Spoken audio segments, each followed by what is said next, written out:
Hello and welcome to the Breaking Bitcoin Market Update. It's Thursday, July 8th, 2021. Welcome everybody to your favorite 2 hours in crypto podcasting and all things technical analysis, where we of course chart crypto and the wider markets at large.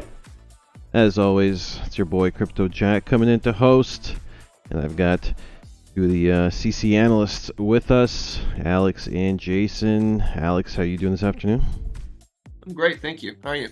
Not too bad. And Jason, how's it hanging? Yep. Doing well. Mm-hmm.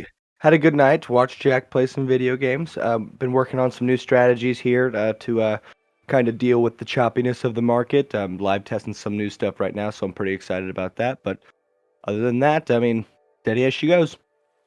Yes, certainly. Yeah, we were kicking it in the premium voice chat yesterday on the Discord, and yeah, it was a good time just talking at least. Shooting the shit. Yeah, shooting the breeze, kicking it. It's a good time as always. Yeah, keeping our eye on the markets even during the overnight session. And boy, things looked droopy last night as we were discussing in the Discord, and indeed, they did. By the time I wake up today, yeah, we did give back a few more points on Bitcoin. And another G. Yep, down. We seemingly are going. Where we will stop, well, maybe 30K. Maybe 30K is going to be tested once again, unless we get something out of the blue that just pumps the price from here. Hello? Oh. You still with us?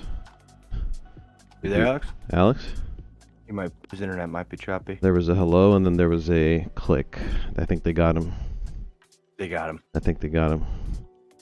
They heard yesterday's closing, and they got him.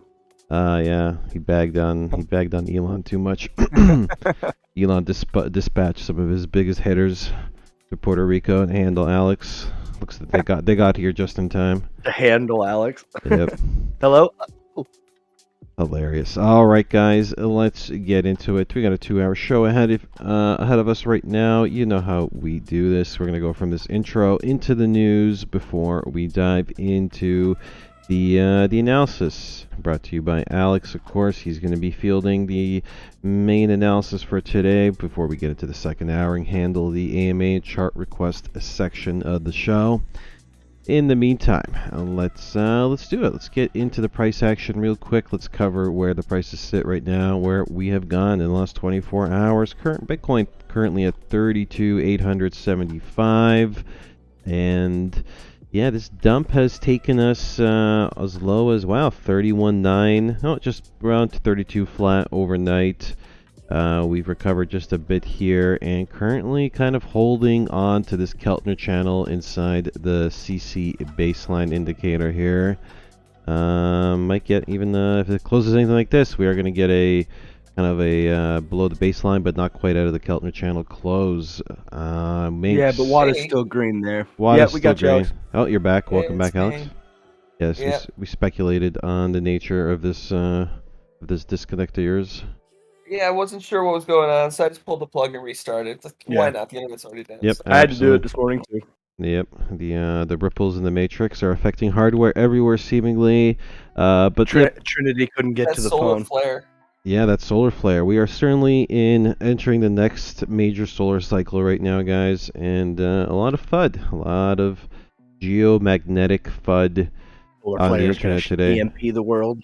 Or at least cause some disruption, or at least sour some moods out there. Either way, let's get back real quickly to the Bitcoin price action here. Yeah, WADA's still green, mostly flat, and Mix just today. Well, candle's not closed yet, but at the moment, shaping up for a short.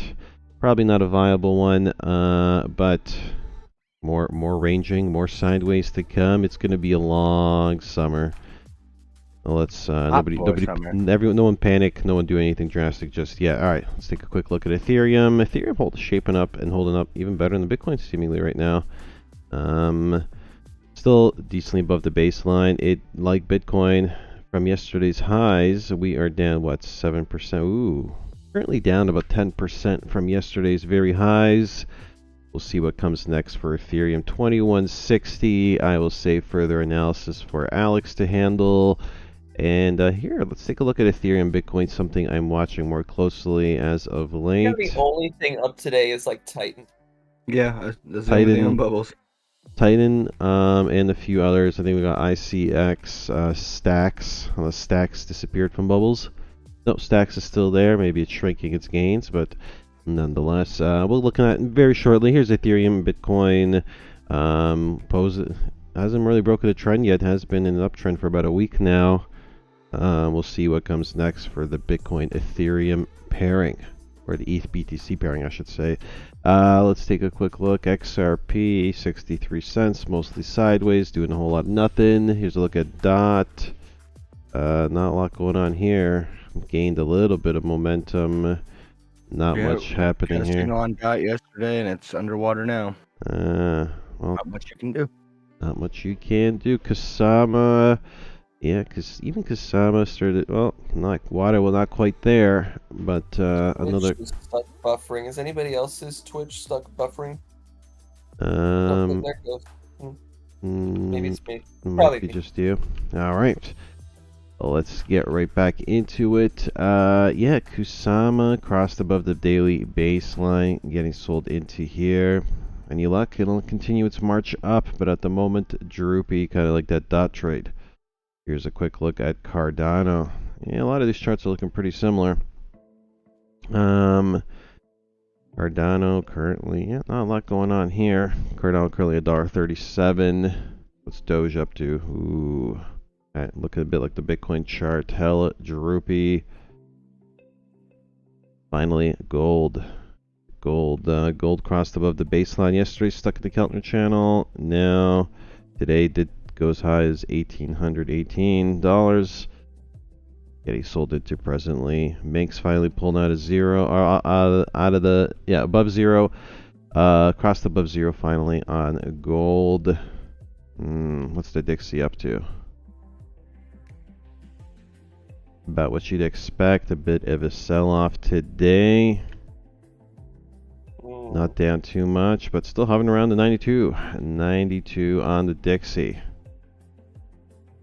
Continuation long posted on Minx yesterday, so I don't know. Dixie still looks strong. Might looking a little toppy, but still looks pretty damn strong.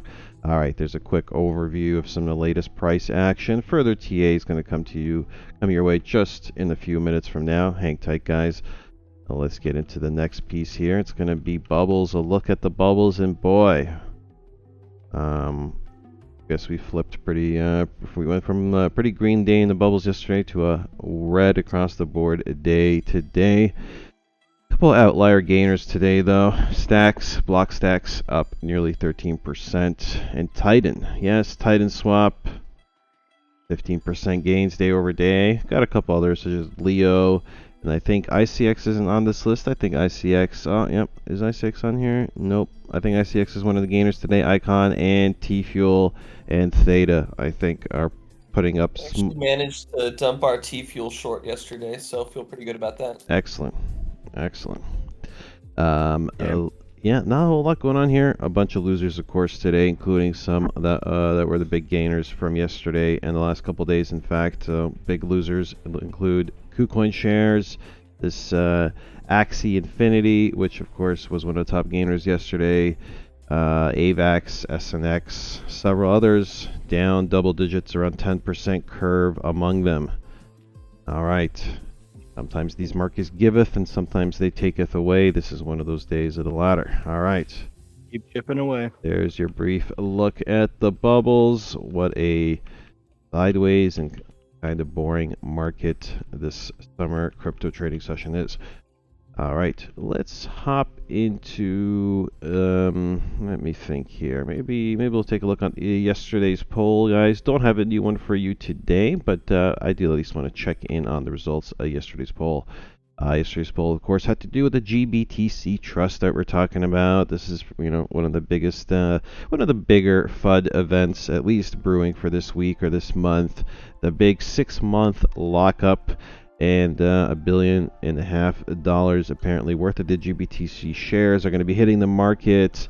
And yesterday's poll question asked, do you think with all these shares hitting the market on July 18th, do you think this is going to affect the Bitcoin's price negatively as investors shuffle their hands? Let's see how this poll looked up. What is our audience? What is our community thinking on this topic? We got 56 votes on yesterday's poll. We had three options, of course. The first one was GBTC unlock will tank the price. This is the bearish option. 38% of respondents thought this was the case. Second option, July unlock is going to do nothing to the price of Bitcoin. So more sideways, more nothing burger. 48.3%. So the dominant response is this one here. Neutral take on this whole GBTC unlock, and 20% the minority. The minority thought the unlock's going to rally the price. So seemingly most people are leaning neutral or bearish in this poll. Thank you everybody who hit the like button, and I even got 2 comments on this poll. Let's have a look here. Mr. Ether says slightly down. All right, Mr. Ether thinking down, and Alex chimed in on. Alex, I appreciate your reply. He says won't matter. Smart man. Might be a nothing burger of a story. This whole GBTC thing. That or maybe we're gonna see the pullback, the pricing in, so to speak, of the event come a little early. Maybe it's gonna come now, and then 10 days from now we'll get the actual we were discussing last night. Yeah, the actual unlock, and who knows, maybe by the 18th or around there, we actually get a surge upwards in price. Not before we take a big dump first, maybe. Who knows? Keep that in mind, and we'll certainly look back at this in a few days and see how this all shakes out. The GBTC unlock FUD, just something fresh for the markets to digest this July. All right. Let's get into the news, shall we? We'll get into the news. We'll quickly hop into the live chat right after and see how everyone's doing. All right, let's start from the story here. Yes, so we covered this just yesterday or the day before. Barclays was blocking debit and credit card payments. So Barclays being a UK bank, UK clients were notified. Is it Barclay or is it Barclay? I've always thought it was Barclay. I think it's Barclays. Any Brits in the chat want to clarify the pronunciation of Barclays? But yeah, Barclays of course blocked payments to Binance, and now here we go, another major UK commercial bank blocking payments to Binance today. Another bank has blocked payments to Binance for UK account holders. Santander has become the second UK bank to block transfers to Binance. UK banks are taking an increasingly hostile stance against crypto, and Binance is rumored to be hiring a former regulator in the UK to help with its compliance. All right, so Binance. Doesn't this kind of seem like a concerted effort from banks to kind of screw CZ? Yeah. Again, I think it's something. The board meeting. I think we kind of covered this yesterday as well, but I think this is largely what you get when after a bull market fat correction, a lot of people are wrecked. A lot of consumers are wrecked, and they're clamoring for more consumer protection. So they probably call up their regulators, they call up whoever, and they're like, "Oh my God, I got in so much trouble." Maybe you call up their bank, right? Call up, your Barclays customer. You got wrecked. Maybe not you. Maybe your wife calls them, and your wife says, "My husband blew through all this money. How did you let him send money to the shady CZ guy?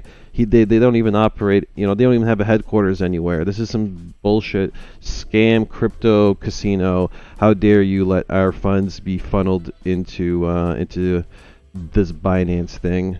And maybe that's enough. That rattles the cage enough to get a response, and this is the regulatory response we're getting as a result of it. Santander becoming the second UK bank to inform customers it will no longer allow payments to Binance. Here's a little tweet pointing it out.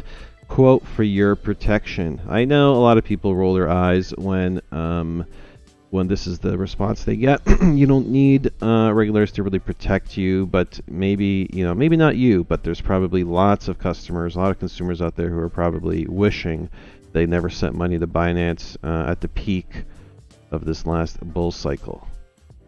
So there's always that. Yep, we got a couple warnings here, blah, blah, blah. You get the idea. It's just a bit more of the same. Let's see, CZ posted a blog post addressing the recent crackdowns and outlining future plans. He said, quote, "We hope to clarify and reiterate our commitment to partner with regulators, and that we are proactively hiring more talent, putting in place more systems and processes to protect our users." All right, CZ, best of luck in protecting your users from getting wrecked and ending up very salty. Let's get into the next piece. What do we have here? If they want to protect the users from getting wrecked, they can start by giving users more stop loss options. Right. Yeah, no kidding. Like, I can't believe with as much money as they haven't worked on that a little bit more. Like, you have to go to get an outside party just to get some simple tools. Like, take $1 million, hire a developer for a week, get it done. It's super simple. Yeah, but that is pretty shady. Then you run into another issue where, people probably, if they have too much stop loss setting or stop loss features, maybe they end up hitting them more often, then they're salty, the market reverses, right? So I mean, like, it's silly. Yeah, it certainly is. This is crypto, though. Take no prisoners. Buyer beware, as always. Binance now blocked in China. Yes, the hits just keep on coming. In this case, Binance has joined a list of websites that are now blocked behind the country's Great Firewall. All right, this is something you figure would have probably already been the case, but maybe it is a new development. On July 8th, many Binance users found out that the website has been blocked in China, according to a crypto blogger, Colin Wu.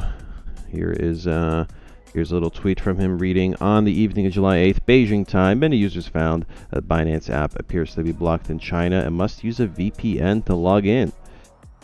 China's Great Firewall now prevents them from accessing crypto exchanges, this crypto exchange at least, meaning that it can only be visited with the help of a VPN service.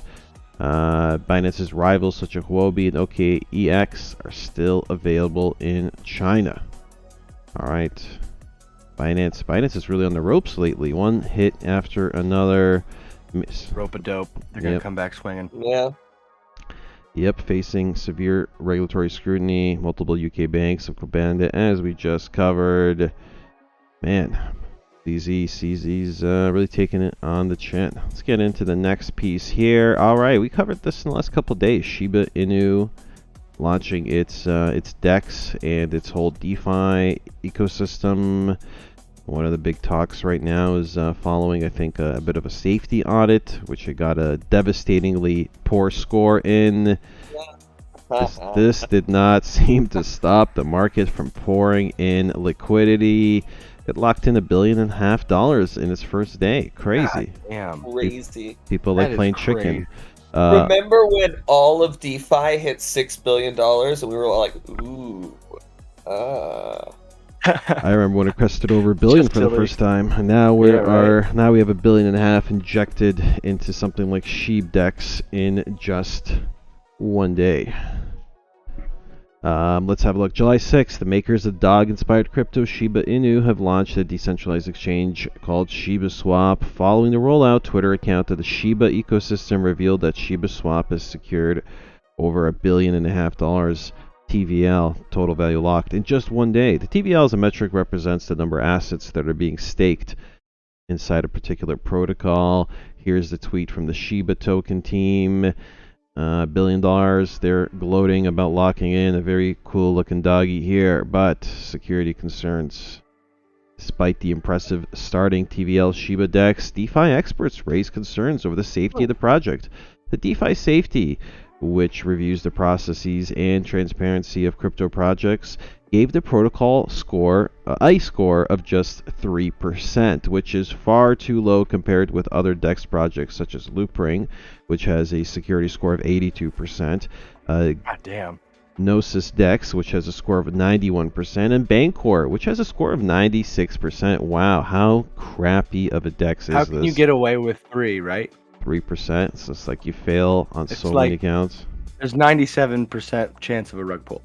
Well, I guess I have to see the rubric, see how they exactly break down the scoring system. Maybe something weighs very heavily on that score, and they got poor results in that particular field. But with that, details aside, Shiba Swap passed only 2 of DeFi Safety's 22 review criteria. It scored low because of the project's anonymous team and the lack of transparency and documentation, among other things. In a tweet, the review platform described Shiba Swap's 3% score as devastating and called it a prime example of what absolute negligence looks like in a protocol. Ooh, shots fired. Absolute negligence. Yep, DeFi Safety absolutely dunking on Shiba Swap. Here's the tweet from them. Shiba Swap is up with a devastating 3% score. If you are looking for a prime example what absolute negligence looks like, look no further than this. Zero transparency. You are putting your money in a black hole. All right. Well, you have been warned. Here's a DeFi. And they raised $1.5 billion in a day. Yeah, there's a lot of SHIB tokens, I guess, to be acquired. A lot of sweet early APY gains to get your hands on. Here another DeFi analyst points that the funds could be drained from Shiba Swap by a single Ethereum account, but I think they push back. We covered this the other day as well. Yeah. She pushed back saying they actually have a multi-sig, may or may not be ready, but they got a multi-sig account. Just 6 of 9. 6 buddies together. Yeah, 6 and 9 of these anonymous SHIB devs to come together and pull the rug simultaneously. They're still anonymous, though, pull. so it's like... Yeah, it's a group rug pull.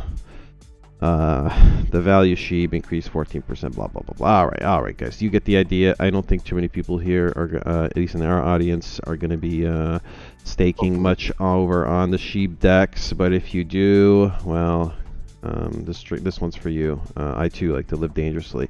All right, let's get into this one. This one a little goofy, but I like it, and this could be a new beginning for many of you out here that are absolutely wrecked and rudderless, looking for something new to take up in your life.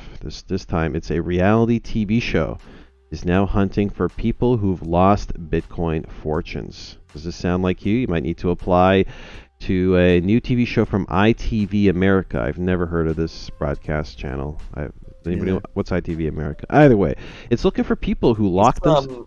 Apple TV channel, just something that is completely digital. Gotcha. They're looking for content. All right. Well, so this isn't exactly a TLC or I don't know what the other big lifestyle programming channels out there are. And a Hallmark channel.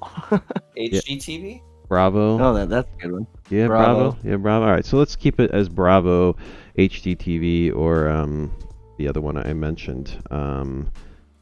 Either way, the home of all these reality shows, in this case it's ITV, it's looking for people who lock themselves out of their cryptocurrency wallets. Alright, I was hoping for more stories of people getting wrecked on Binance or something. Well, they're gonna have to expand into that. It can't just be the same thing every time, right? We need that like Big Brother or Hoboken style reality TV setting where you put everybody, all these crypto losers in the house together. And maybe just have a therapy session. Maybe they do chores or something around the house and get paid like in Big cheap. Brother Bitcoin. Yeah, Big Brother Bitcoin. There we go. Exactly. Let's take a look. TV production studio ITV America has published a casting call for a new reality show focused on people who've locked themselves out of their crypto wallets and are prepared to do whatever it takes to get them back. Okay, well, I'm not sure if a stint on this show is gonna help recover your seed phrase, but let's see what it says. And then if you do, we get 20%, because we helped. Yeah, quote. Now, I mean, yeah, if they can get you in, I guess 20% is not too bad of a cut. But with that said, quote. Now casting, are you on the verge of losing your crypto? ? From the producers of Alone and Queer Eye comes a new major cable network series. What a combo. Announced Jessica Jorgensen, development and series casting director over at ITV America, over on her LinkedIn page. According to the notice, the company's specifically looking for users who forgot their crypto wallet passwords or lost private keys to their addresses. The casting call also asks whether candidates have tried everything to unlock their crypto wallet with no luck and are prepared to resort to any legal means necessary to regain access to their digital assets. Oh my God, this one like that might. You think their first guest is gonna be Craig Wright? That would be funny. I feel like he'd be too big of a ego. He'd take up the whole camera himself. We got the real Don't you Satoshi. understand? He's just waiting for someone in the future to deliver the keys to him. It's gonna happen. Yeah, the maybe courier. maybe it's this show. Exactly. The courier will knock on the door. Tulip Trust. Blah blah blah. Yep, the Tulip Trust courier will come knocking the door just as Craig Wright makes his episode 1 appearance. But still, this is a curious idea. I'm wondering what can you do? Any means necessary. I'm pretty sure you've tried everything. Is there something this show or this environment of the show can provide to get you to your wallet? I suppose you can hire someone to try and brute force your password. Yep, maybe ITV will pay for the brute forcing. Good luck. We're on a nationwide search for people who are currently locked out of the crypto wallets and on the verge of losing their money. Well, I think you've already lost your money if you're locked out. If you tried everything to remember your password but are running out of password attempts and you'd love to help trained experts to give you guidance and help, we'd love to hear your story explained to this producer. Users have until August 14th to submit their applications. Decrypt has reached out to Jorgensen, but no further details have been provided. Unfortunately, situations where users lose access to their crypto caches, often irreversibly and fairly common in the crypto space. While the ability to retain full control over digital assets is one of their main selling points, it also means users can easily misplace or lose the credentials required to access their funds, and there are no centralized entities that can help them. Alright guys, something tells me there's going to be a lot of bullshitters on this show. There's going to be a lot of people faking it, crying for the camera about how they lost their fortunes, etc., etc. But hey guys, reality TV show is real. Exactly. This is just the nature of reality TV. So if any of you guys want a stint on reality TV, and I guess if you know the basic bit about Bitcoin, you can carry on as if of course, I'm not advocating for anybody to do anything too fraudulent, but yeah, maybe if you can carry on like a total crypto loser who made it big on their Doge, but then they lost their Robinhood login. I don't know. Maybe this is your chance. Well, that would be glory. Just reach out to Robinhood, like on that one. Again, details like that are negligible. Don't worry about that. Just go on the show and have a good time. Hopefully they have a good open bar policy. All right. We're going to be kicking it with Tyrone over on ITV's America's New Reality Show. All right. Get into the next one. All right. Circle's going to be IPOing. It's raising $1 billion. I think I heard $4.5 billion total valuation. Yeah.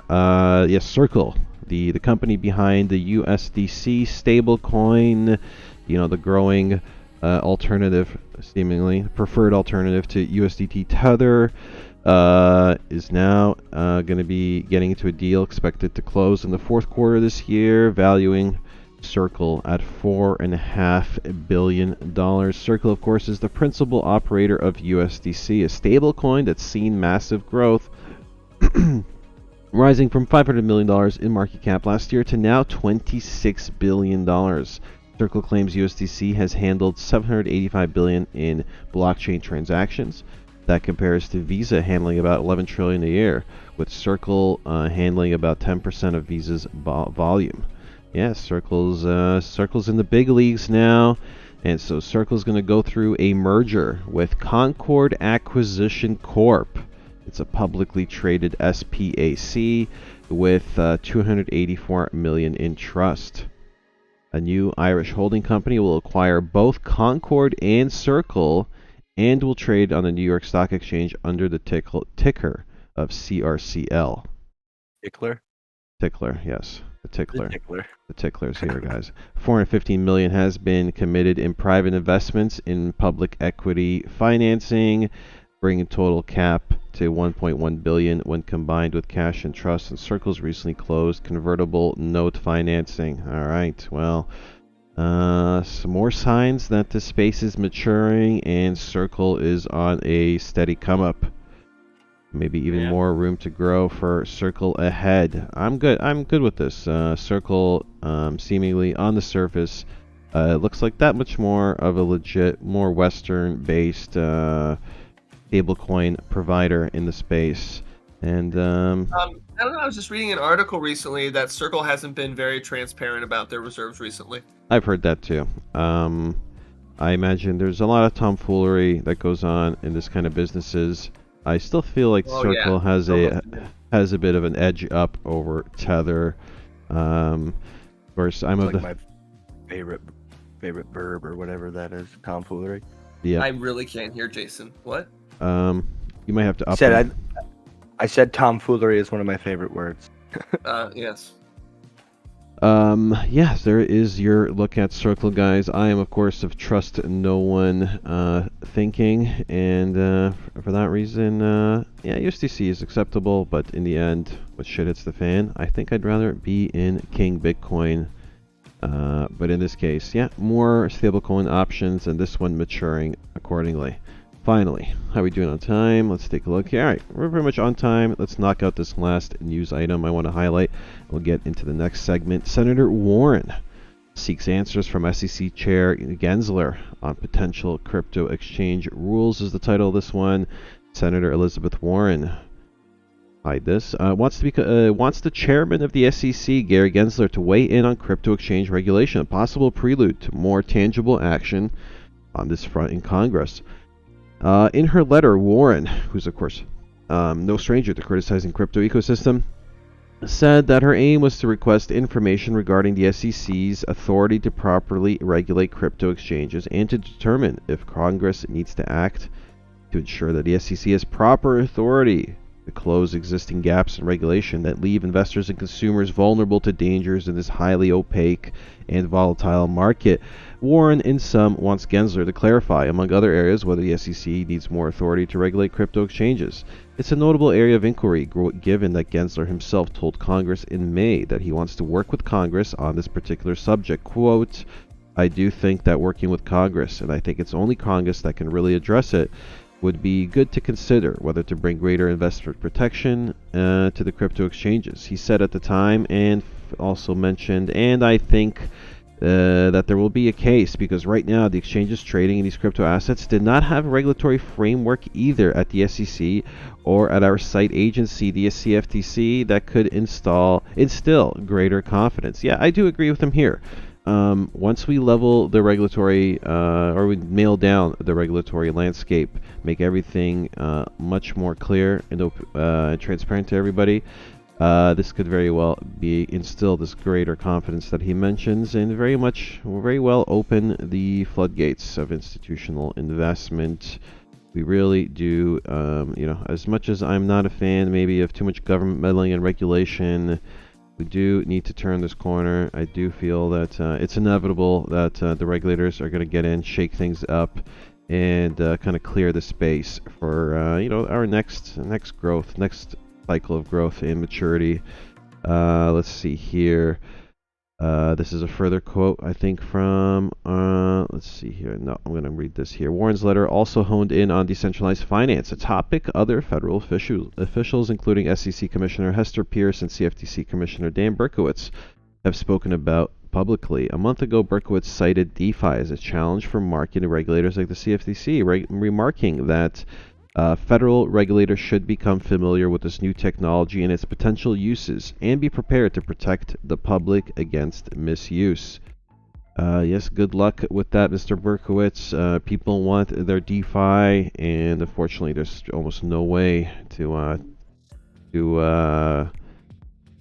herd this flock, I guess. Not only do I think the unlicensed DeFi markets for derivative instruments are a bad idea, I also do not see how they are legal under the CEA, he notably remarked. Warren asked Gensler in her letter whether he agreed on this latter point, asking, do decentralized platforms raise similar investor and consumer protection concerns within the SEC's jurisdiction? If so, what challenges does the SEC face in addressing these concerns? Well, I can tell you right now, Ms. Elizabeth Warren, the challenges are steep. It's very hard to curtail.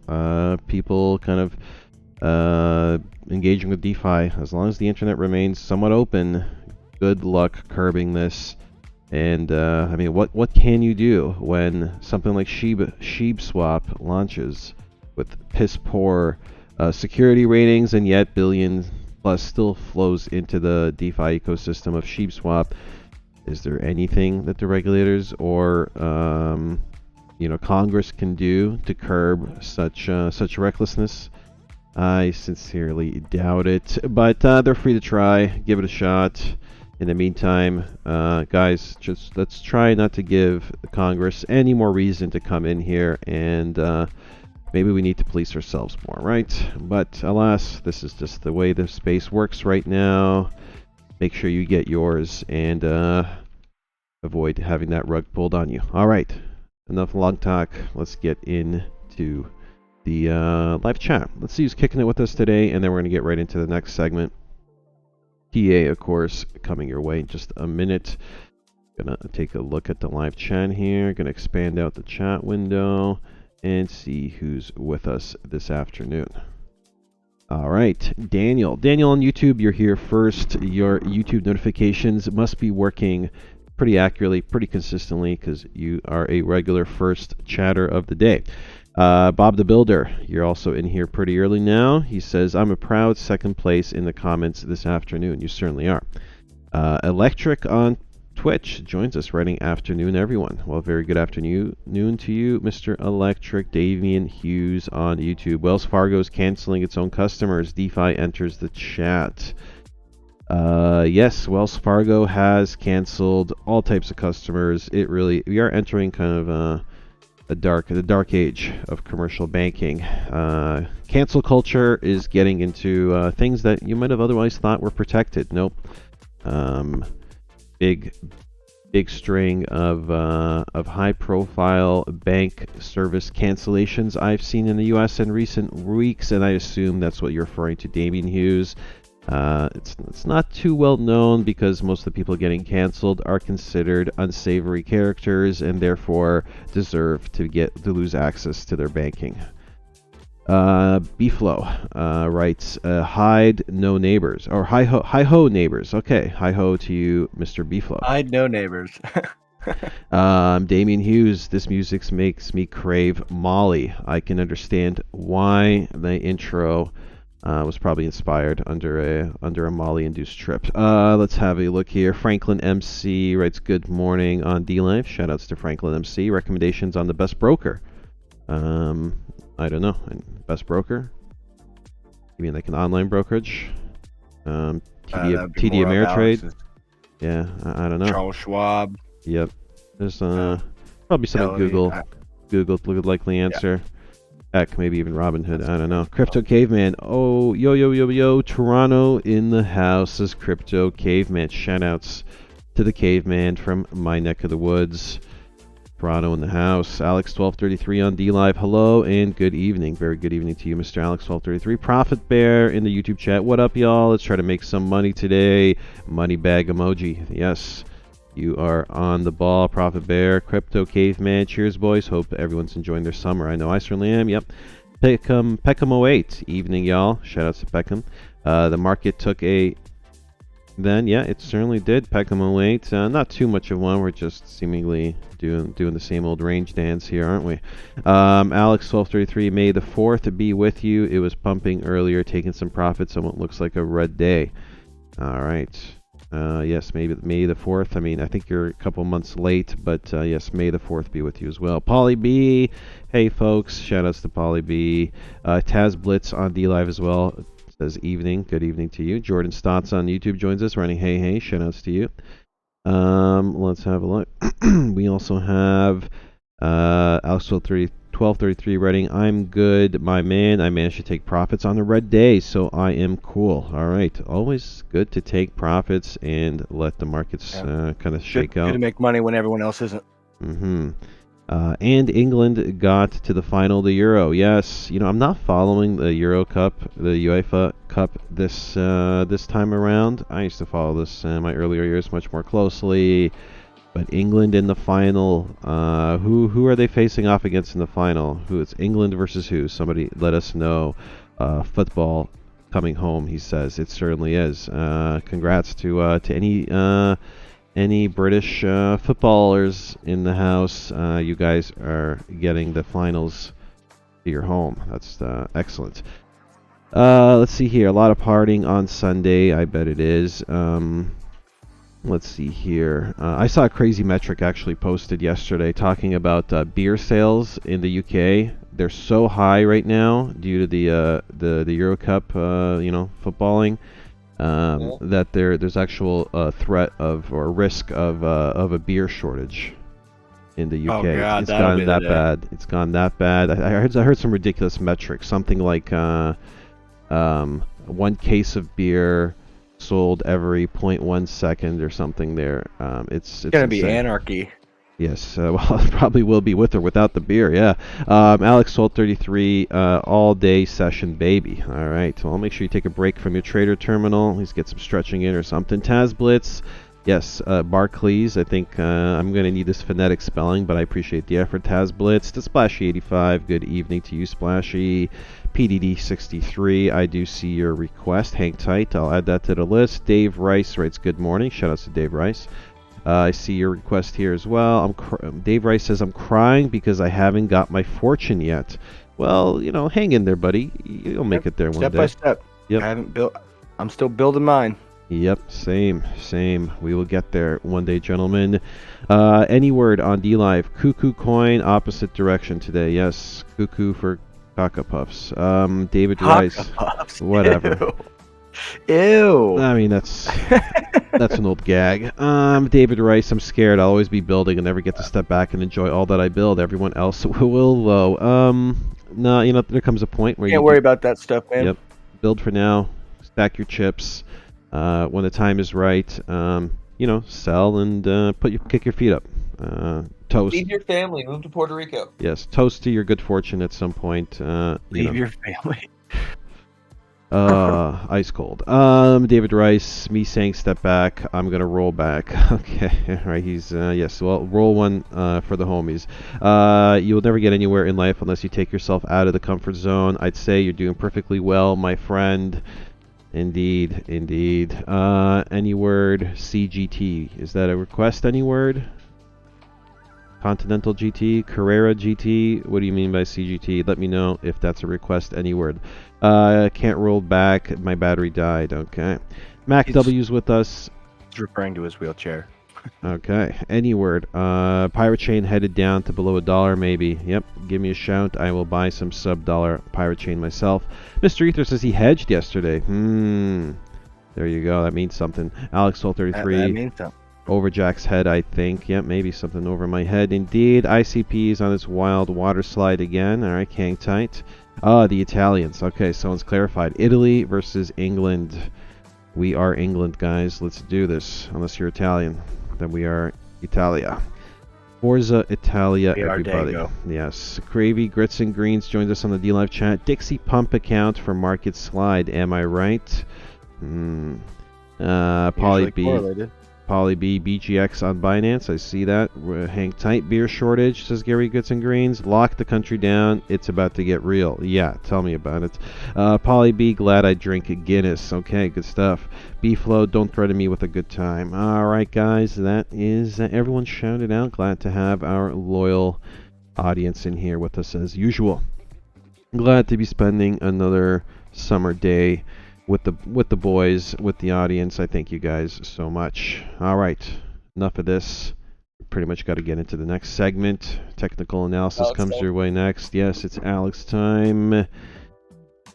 Alex, do me a favor and go live. Alex, I'll connect Alex, you. you're streaming your webcam right now. Yeah, I'm trying to not do it. Yeah, don't do that. I was like, I just see your face right now. It's a good thing. It's a good thing. I'm not on that scene just yet. All right, Mr. Puerto Rico in the house, in all the quite glory. A tan you got the there. morning glory. Let's do it. It's not much of a tan. I promise you guys, I've been doing my best to stay out of the sun. All right, here we go. Looking at the BTC Tether US 4-hour on Binance chart. So I think we're all synced up here. And I'm going to hop into the live chat, start extracting everyone's requests. I'll be back in a few minutes as well. You guys hold it down from here. See you in a bit. Well, ever since we broke this uptrend a couple days ago on the 5th, we've been kind of expecting this move downwards. So nothing really surprising for us here. It's just unfortunate. Obviously, we've all been hoping for a much bigger move up towards resistance. At this time, I think it makes a lot of sense to expect a movement down into the 30K range, 31K. Certainly, we'll be closing today below the. I think we're not just going to be below the baseline here. This actually. It's almost short territory. We don't have enough momentum yet. Yep. But we're basically almost in short territory here with Bitcoin again. My instinct is that we are not going to completely break down out of this trading range. We'll just threaten to we'll pop our head below here one more time, maybe trade down here a little bit, and then come back up and make that assault on 45K, 50K that we've been kind of expecting for, seems like forever now, but it's 4 weeks, 5 weeks. Yeah, I agree. Just an assault of a new low, get everyone real scared, then get that press to the upside. So hard to get the timing. Yep. The 3-day baseline kind of killing it here on Bitcoin. Keeping you out, all that stuff. Yeah. Okay, so Bitcoin probably more downside here. I'm not at this time expecting a bounce right here. We'll probably move up just a little bit and then reject from this area and have another leg down.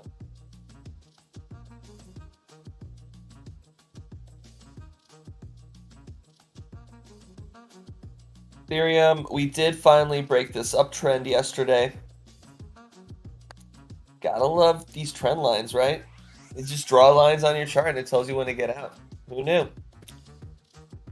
So at this time, this is not looking super hot here on Ethereum. You see we've got kind of 1, 2, 3 little drives up and then a breakdown right here. So I wouldn't be surprised if we spend more time trading around $1,800. This is a resistance level that we weren't able to get above, 23.55. It's the 50% retracement level here.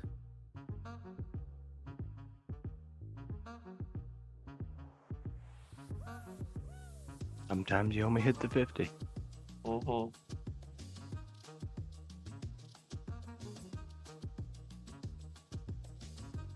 We do have the break of this downtrend though, so maybe it makes more sense to look for a baseline bounce here on Ethereum USD. Like we come back down, maybe we even retest, 1950 or so, 1975. I was gonna say.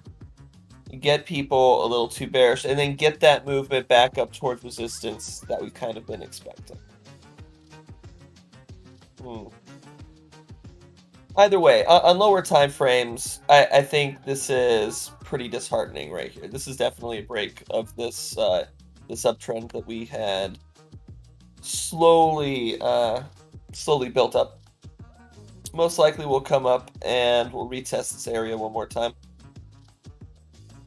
We'll have to see that break of the trend, fake people out into getting just a little bit more bullish, and then the real breakdown into this area.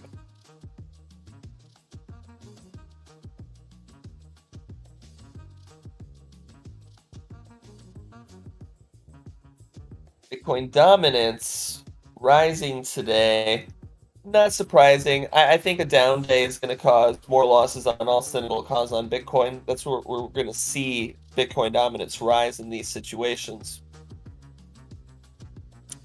Time transformation is telling us that most likely we're going to get some increased movement of money from alts into Bitcoin right here. So I think this is confirming that we could see a little bit more downside maybe over this weekend. for Bitcoin and the alts, and then you're also just going to take it on the chin harder than Bitcoin is. Mm-hmm.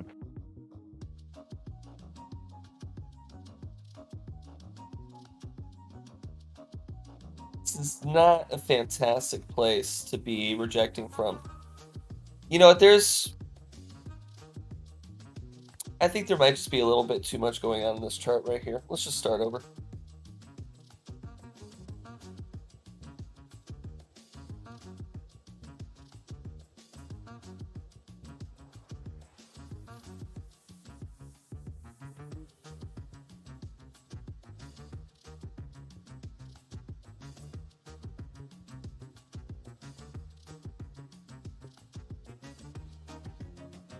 Yeah, this is a break of trend.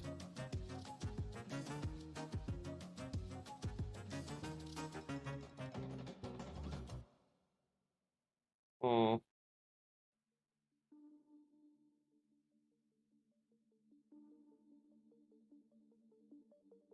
think I'd like us to come down and just trade in this area just a little bit more, maybe find some more support here. But I don't dislike this level for ultimately holding here as our support level.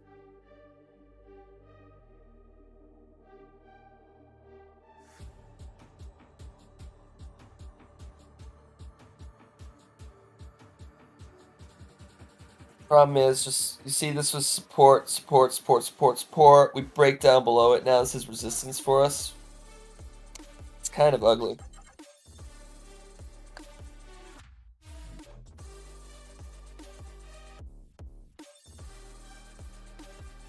You usually like to see those dips come in threes as well.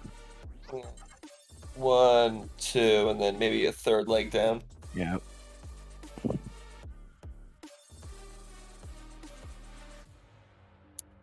I think this one is still pretty clear that we've got a lot of resistance overhead. I think it makes sense to expect a little bit more downside here. I'm still digging your smaller box down there. Yeah.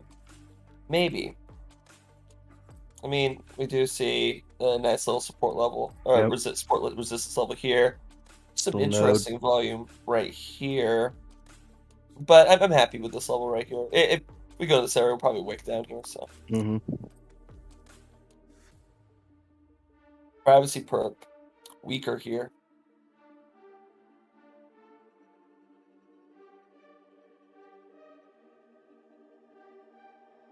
The privacy perp is the weakest out of these. Privacy and dragon perp. Exchange perp is still showing us some strength here. And this is a kind of a cleaner looking break of the downtrend than we've seen on some of the other charts, where it's like a little questionable. Depends a lot how you want to draw. Oops.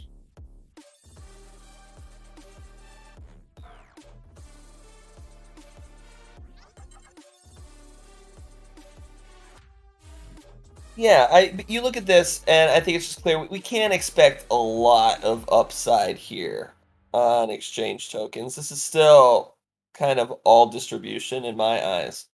I would expect, I want to see that larger pullback on exchange perp and BNB. BNB USDT is typifying the exchange tokens, which is just still so outrageously overextended.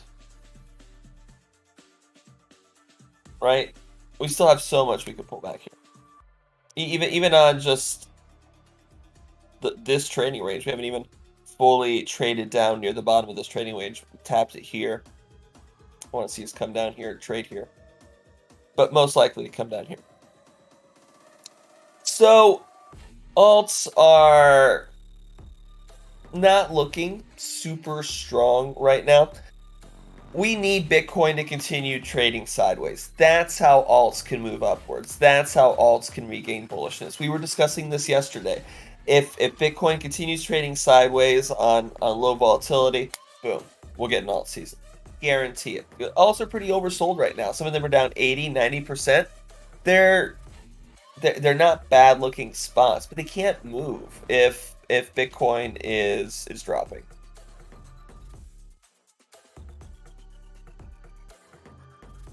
So down day on the markets, we know that most likely means Dixie is up. Of course, Jack has begun destroying our little game by going over the Dixie at the start of the show, so now we already know the Dixie is up. Way to go, The Jack. Dixie's down now. Dixie was up and now it's down. Didn't destroy the game.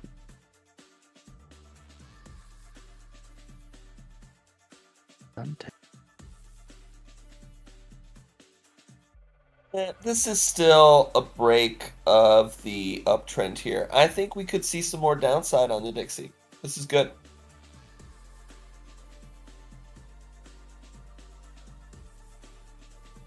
So we do see here a bearish divergence. It's our resistance level. So support here. Support, support, support, support, support, support. Come down, resistance, fake out, resistance again. This is good. We could actually see a rejection here, which would be fantastic for the markets. So Dixie down, traditional markets up. No. Nope. Interesting. We Everything's have a all little off. bit of a break in today's ooh la la. That's Cool. not great. So getting a buyback, but it's still quite the movement. Yeah, so apparently we gapped down all the way to here on open today for the Dow Jones. Traded up today. This looks like a pretty firm rejection. That's ugly right here. That's not what you want to see in a bullish market, right? You shouldn't get a heavy gap down there.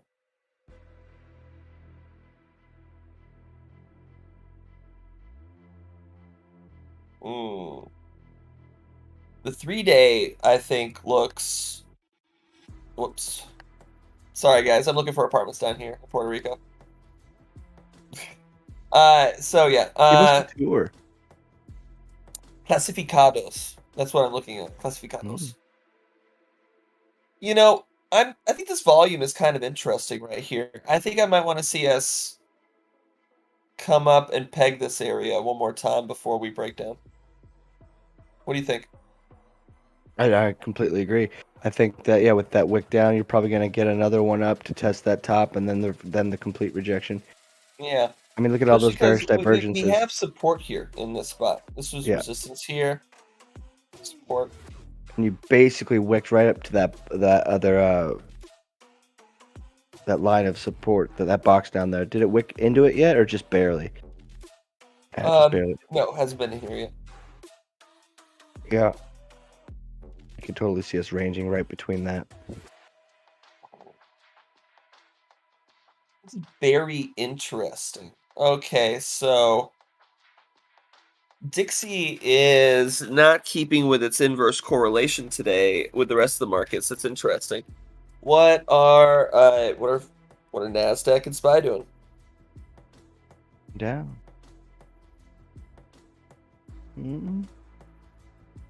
Gap down, get bought back up. NASDAQ gaps down today. Very interesting. We are back above our trend, though. This is not a broken trend, although I think time transformation is telling us that this may be starting to peter out here.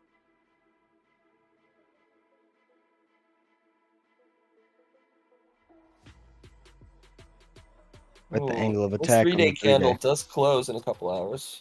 Yeah, and I would say this is suggesting we're likely to pull back towards 350 and then continue here. The QQQ has just pulled so far above resistance here that I don't know if you could really call this necessarily a bearish pullback. This could just easily be a retest, I think. Wouldn't that be something that Jesse Stein would consider a exit signal, because the 3 higher highs and then we're getting a high angle of attack with a big gap between the baseline and current price?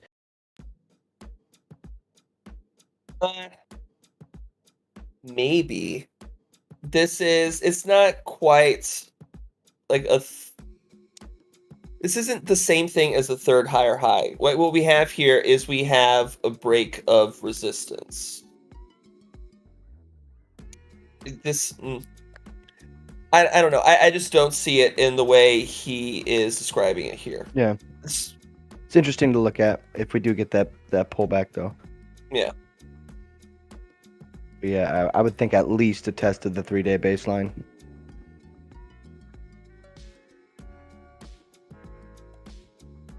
Yeah, which would be this support level. So, Oop. and then SPY.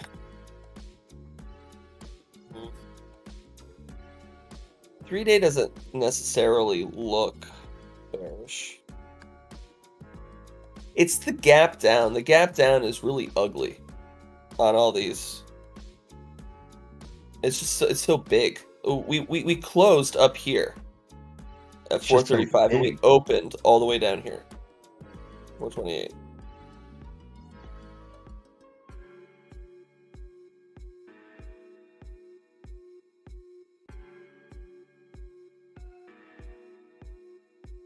Okay, well, what are commodities doing then? It's kind of interesting.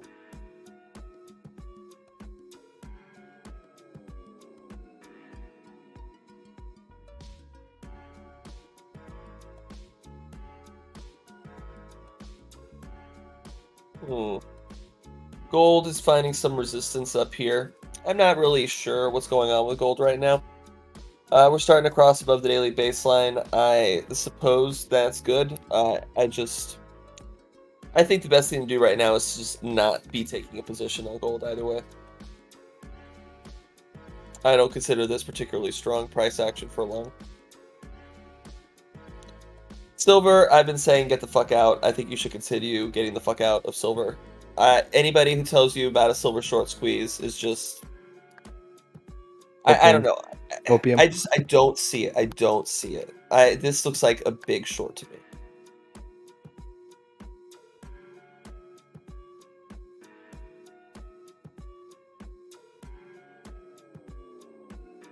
Come on, you gotta load, buddy.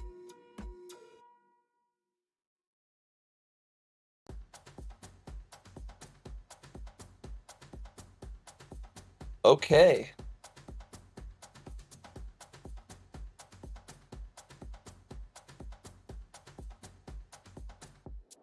Let's try that again.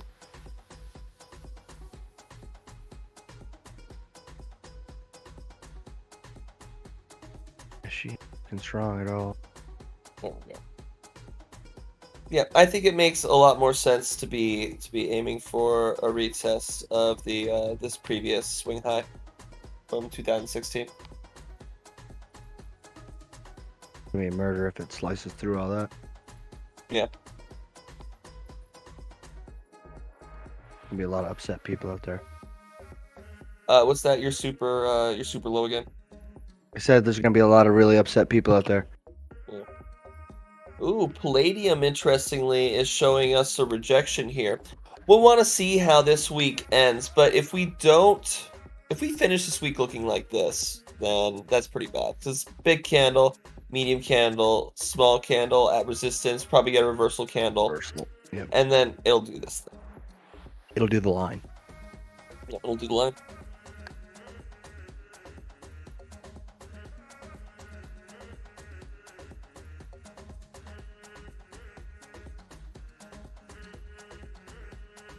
Ooh.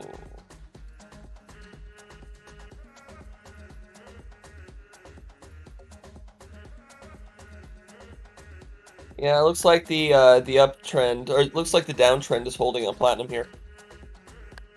Look at that. I love it when a plan comes together. B team.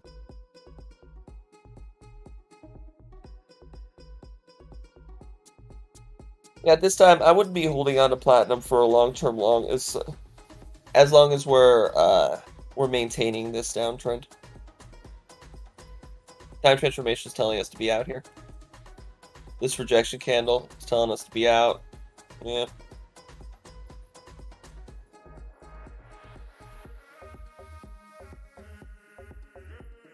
Copper continues with its breakdown from the parabolic trend. More signs of rejection right here. I see more downside for copper. Cheaper air conditioners.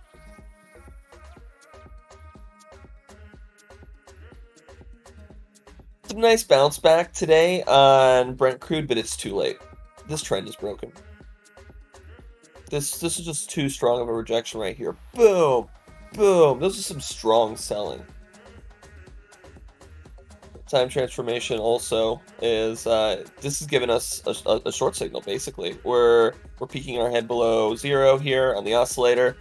Watt is firing off. We're below our baseline. This is yeah, this is no good on Brent crude. This is short.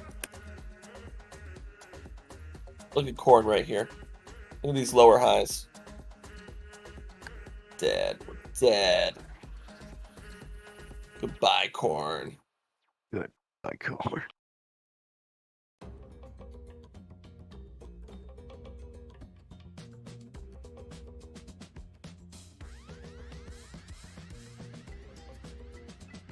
Natural gas had a pullback here, but I think it could continue.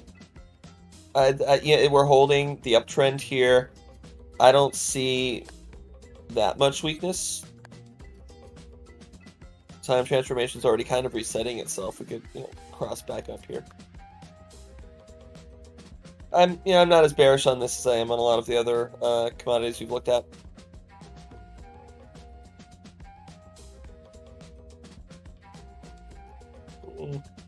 Soybeans still looks a little rough, but I think we'll get more sideways here before soybeans really sells off. This is such a crazy long trend.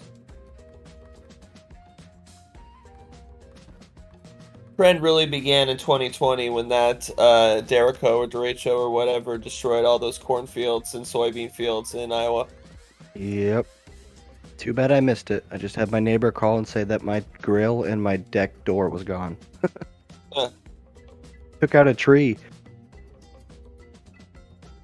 All right. I mean, how many times can we reject from this level before we believe it, right? Gonna follow that line. Yeah, that's what we should have done is just listen to the uptrend, get out on the break of the uptrend here, or on a retest right here, and just walk away. Trend lines, guys. Trend lines.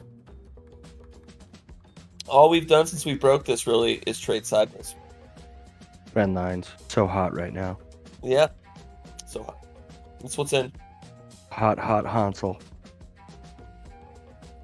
Yeah, I'd be looking to short sugar right now. Most commodities, really. Wheat. I've been saying wheat was going down for weeks.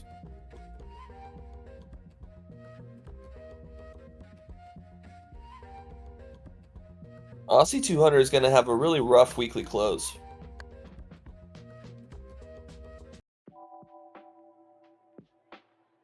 Look at that. Sound transformation doesn't like it. We do seem to be holding support, though. Man, this is like the definition of trading sideways, right? Mm-hmm. Can't go anywhere. Yeah. And then the novice traders are just washing out. Oh, yeah. Look at the Chinese. That's down 3% today. Ouch. Ooh. Holding this downtrend.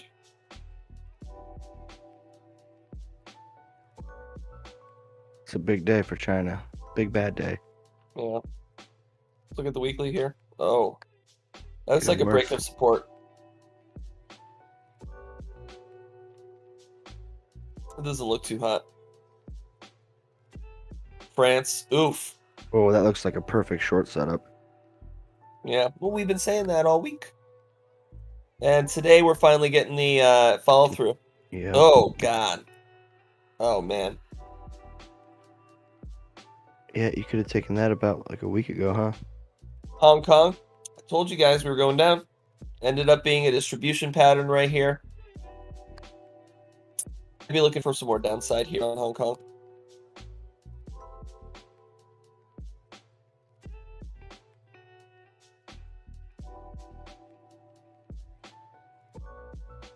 We have I guess we've still got an uptrend we can come back to. We broke this downtrend that we've been in for several years here on the Hong Kong 33. I guess let's just see a retest of the trend from above. We could still continue in a few weeks, not this week. This week. Yeah, Leave it alone this week. UK 100 looks like we'll be closing underneath the weekly baseline. See bearish divergence after bearish divergence here. No time transformation.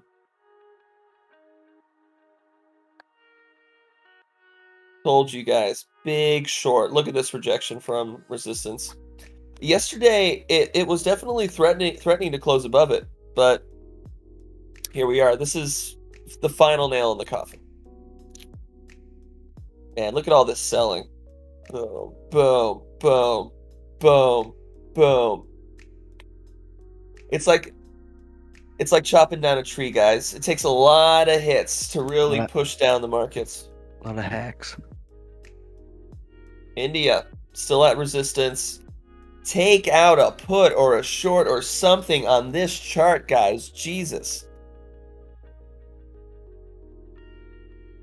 Japan, I told you, below support. What happened? Collapse. That's a no good. Bleeding out. The ascending triangle pattern would have us play out to 26.3.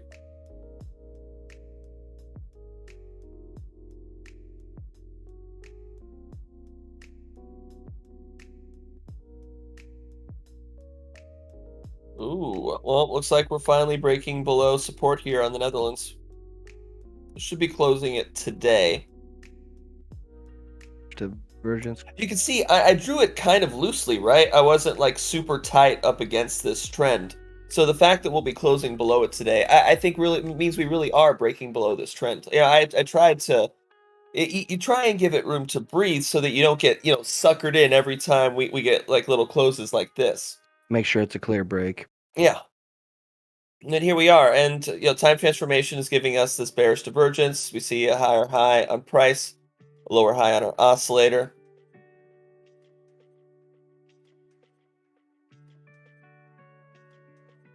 All the world's markets look bad right here, guys. Firm rejection on Singapore. Turns out it was a fake out earlier in the week. Not so hot. It's so not hot. Look, guys, break the uptrend, coming back. Just get the fuck out. It's really that simple. Here, we've been staring at this chart since May. Which way is it going to go? Is it still going to go up? Could it still go up? No, of course not. We broke the uptrend in May. It was always going down. It was always going down. So Sell in May and go away, right? Would have made anyone happy at this point. The Taiwan index, I'm sure there are some people out here that are thinking, well, maybe Taiwan could keep going. Come on, look at the rest of the world markets. We're closing this this weekly candle below this weekly resistance. I guarantee it at this point. Unless that John Cena news gets people to pump it. Beautiful shorting potential right here, guys. Beautiful. For those of you who trade traditional markets, I don't know what stronger sell signals you'd be looking for on these world markets. All the TA is just screaming. Bonds, another big up day on 30-year.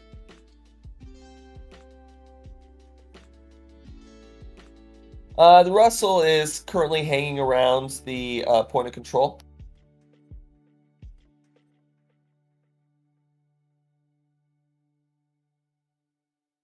Not yet closing below resistance, not yet closing below support on the weekly, but man, this is really ugly on time transformation.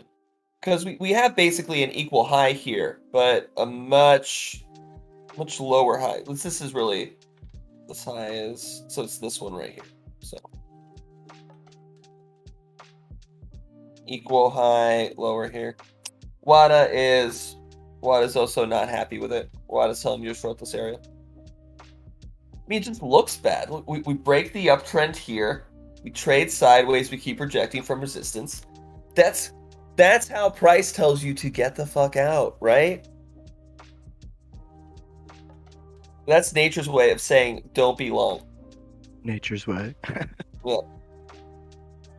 5-year bonds, big week. This week, people realized, oh wait, maybe I do want to be in bonds. 2-year, oof. And this is with the Federal Reserve trying to press these down, right?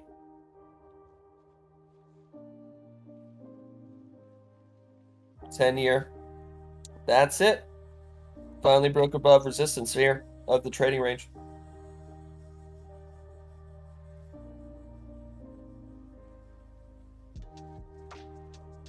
We got a lot of room until we reach the downtrend here, so there's a lot of potential upside. I think I'd be looking for, if I was trading 10-year Treasury bonds, really like this area of liquidity right here.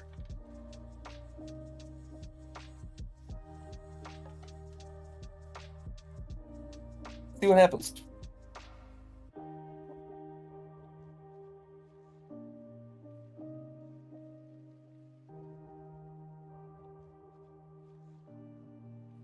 And your German bonds up, of course.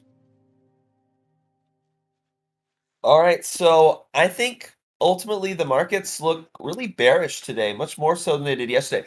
Yesterday, the markets looked so good, it was curious, right? And Yeah. today, that is not true. Almost every chart we've looked at has been bearish. Even the dollar, which is odd. The dollar is kind of odd man out. You'd think if everything was this bearish, the dollar would be up. I don't know what to tell you. Today, the inverse correlation was just not doing what it normally does. I guess that's why it's only 70% inversely correlated with the markets and not 100%, right? So, yeah, it just is what it is. The markets look very bearish here, with the exception being NASDAQ.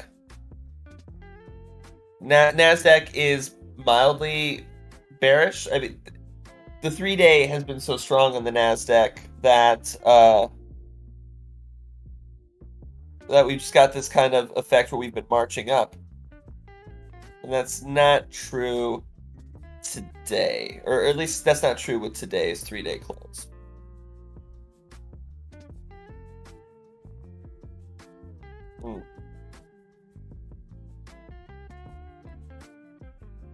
Okay, well, I guess we'll have to wait and see. But our hope is / was that the dollar will collapse, tech stocks and other speculative assets will continue to move upwards, and that that will bring back a lot of speculative fervor towards crypto and just, you know, our corner of the market in general. So this is not great what we've looked at today. It's not great.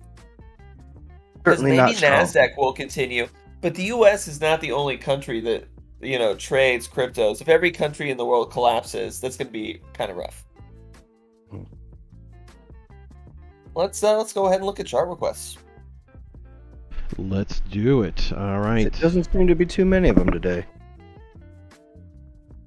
Yeah, let me check if a few more have come in the last couple minutes, but let's see here. No, we're doing good. We're doing good. We got all requests logged, guys, and we're about 20 minutes away from opening that D-Live chest, so hang tight for that. In the meantime, go ahead and reveal the first request of the day.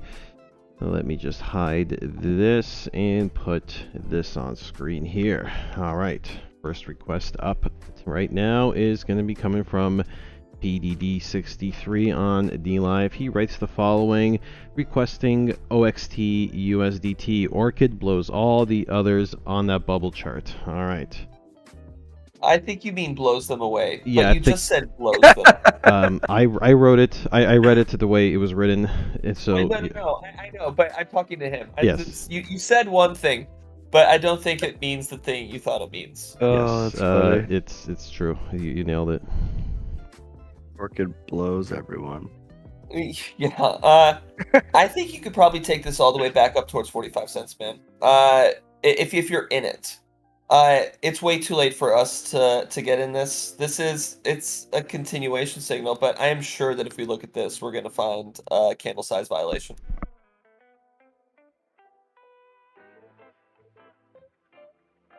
No. Okay, well, maybe there's not a candle size violation, but I still have a hard time taking a candle that big. It's a continuation signal. You could take it. I don't know if I would take it. I do feel that you, if you are in this trade, could remain in this trade to like 45 cents or so. This looks like a good area. Still got myself some Orchid, so that's nice. Yeah. If you're in Orchid, I would wait for a pullback on Orchid and try and get in there to take high, if that's possible. What's next? All right, PDD, there is your look at Orchid. Thank you for that request. I'm guessing Orchid is not on Bubbles, one of the projects shunned by the Bubbles team, because I would have expected that bubble to show up on today's Bubbles otherwise. All right. It's a big bubble. Yep. Let's get into the next one. Here we go. It's Alex1233 on D Live requesting ICX.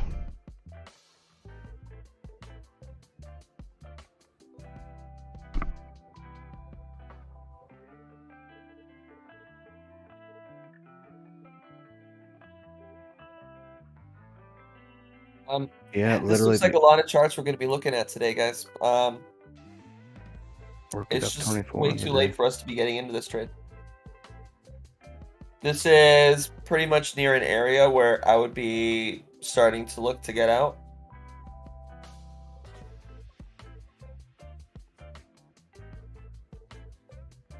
Somewhere in this area is our resistance level, I think. Yep, we got a point of control right here. I think $1.10 is a great place to be looking to get out of this trade if you're in here. It's from like 50 cents, 75 cents or so.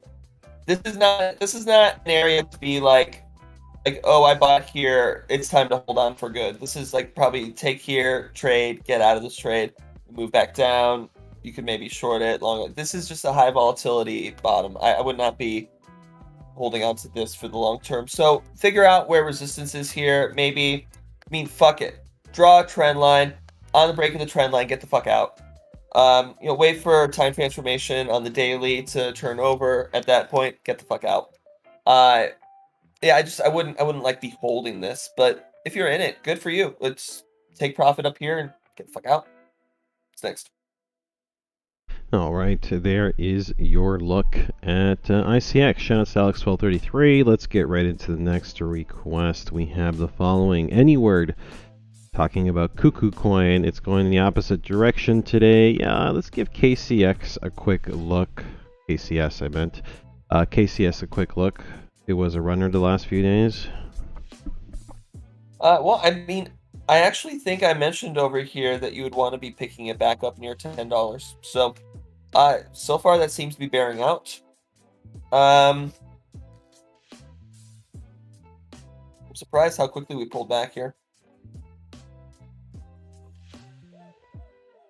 Now I need to turn off this no trade zone thing. That's why I keep this off. Is like there's not already enough stuff on my chart distracting us.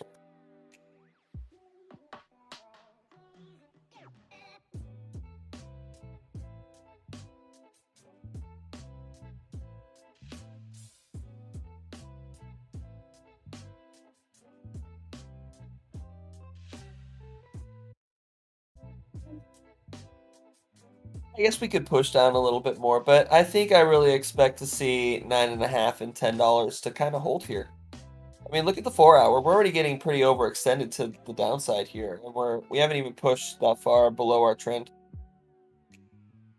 When we move up here, it's going to cause a hell of a bullish divergence on time transformation. It's a great example of how bottoming above zero is so bullish on time transformation. Start seeing this.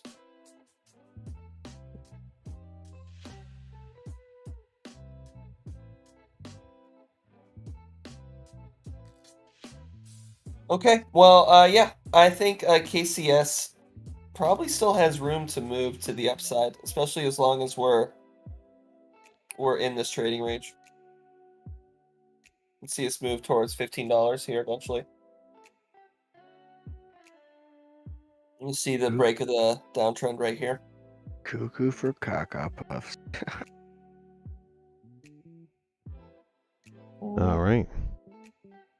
Yeah, just be a buyer between $10 and $5, and I don't think it'll do you wrong over the long term. What's next?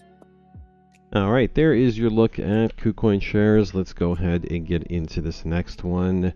Any word talking about Pirate Chain heading down below $1, maybe? All right. I know Pirate Chain's a bit of a pain to plot on the charts, but maybe you could give Pirate Chain another gander. Getting more data now since it's been on KuCoin. Bro, it looks like AIDS. Stay the fuck out. Get out. Yeah, I mean, look, you can see we couldn't even make it over this resistance level. We broke below it, we traded back at it, and then we'll just keep going down. You're right. I think that we could see below $1. We're certainly seeing below $2 right now. Stay out for now. Alrighty, there is your look at Pirate Chain. Still got a few requests to work through here, and we're about 15 minutes to go for that lemon giveaway on D-Live. Hand tight. Any word? Right? He says ICP is on its wild water slide again. Oh, you're still drawing lines on Pirate Chain? That's okay. Yeah, I'm still drawing lines on Pirate Chain. It's just an interesting trend. I just want to make sure when the trend breaks that we see that the trend is broken, and then we could be like, okay, now is a good time to buy. Just because, you know, a chart is nominally bearish doesn't mean that it may not be a good time to buy. It's no matter which way you look at it, it still doesn't seem like a good time to buy it. Maybe it's a 3-day trend. Yeah, I like that 3-day. Yeah. Just kind of beginning to break to the side, so you'll likely get some just sideways action to the side on the 3-day for maybe a couple weeks. Maybe we need to stay with the log trend. Maybe it's a log trend.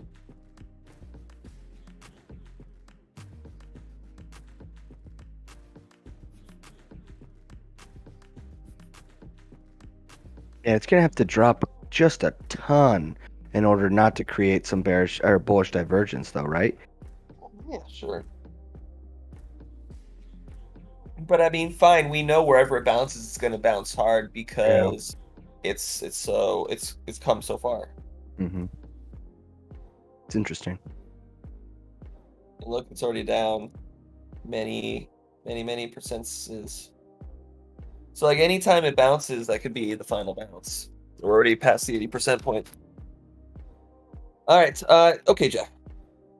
All right. Next one up is ICP.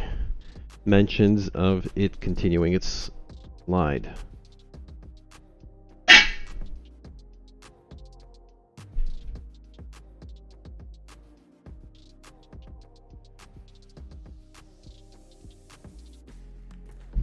And the internet computer is just down. 404, not found. Well, I would submit to you that this is exactly what I said was going to happen yesterday. Yep. Yeah, so be looking to pick it back up near $35, $30, somewhere in that range. And then I think we can see upside at least towards 65. Yeah, this is exactly what we said was going to happen yesterday, so no real surprise there. What's next? All right, there's a look at ICP. Go ahead and get into the next request. It comes from Polly B. Polly B wants to look at BGX on Binance, please. What is it? I don't know that. BGX, Beta Gamma X-ray. Okay, maybe she means Binance Smart Chain. Ah, yeah, maybe. Let's give that a look. Odd one. Let me take a look. BSC. BCX. BGX. BGX. Yep. Okay. Sorry, we cannot find it. Yeah, we can't find it. Maybe you misspelled it. I found the BGX on CoinGecko, says it's inactive. So, Polly B, if you're still with us, please clarify. What did you mean by BGX on Binance? Please, we'll get back to you. We'll circle around in just a minute. In the meantime, let's go ahead and look at Boris Bitcoin's request. He wants to look at TOMO chain.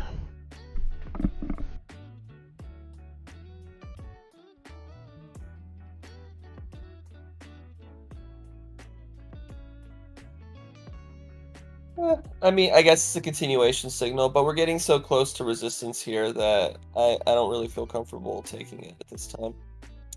I mean, maybe it's just like a retest of resistance and then continuation.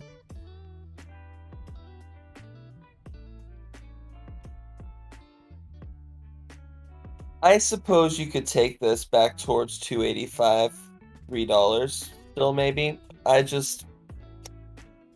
It's just a little too overextended for us to take. We're grabbing like the very tail end of this trend at this point. What would the quadrigo even look like?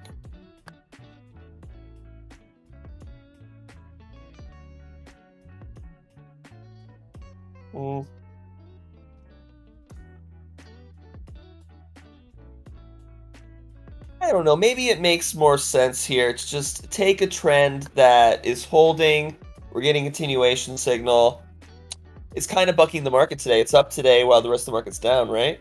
Maybe we should just take this trade into strength, and just fine. It's a small trade, but it's still money. I'll think about it, Boris. I guess I see some merit to the idea of taking this trade today. I am a little scared that it's a little overextended, but I suppose we have room to move up before we're really at resistance, and we have held this uptrend so far.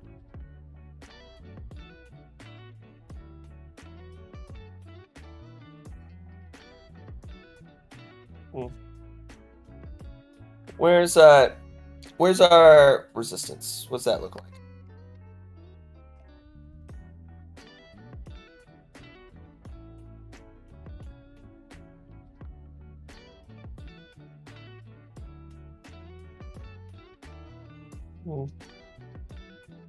Questionable. Alright, this is actually what's blocking our view right now. Let's turn this off.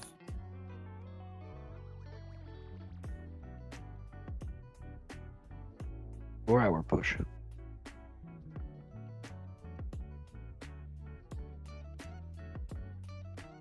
Right off that point of control. Maybe. I'll think about it, Boris. I'll think about it. What's next?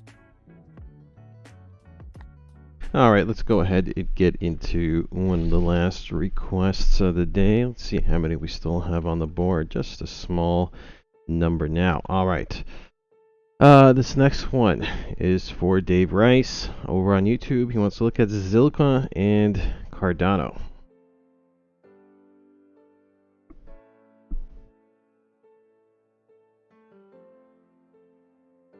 Pretty ugly looking here on Zil, right? As long as we're turned under here and underneath this resistance level, see support, resistance again. Ugh. Wait for if we can hold the daily baseline and we get a continuation signal, it could be a really good trade. And at that point, you could consider taking it maybe all the way up to 11 cents, 12 cents. It could be very, very nice. Very nice. It would be very nice. I don't want to take it until we get that continuation signal.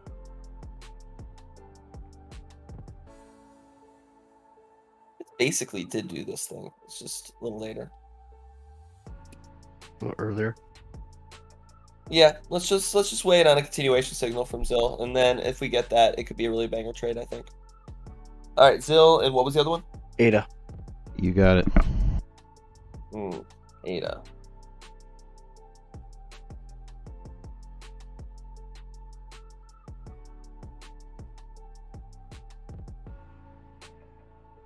So the question is ADA another one where we're looking at a descending wedge?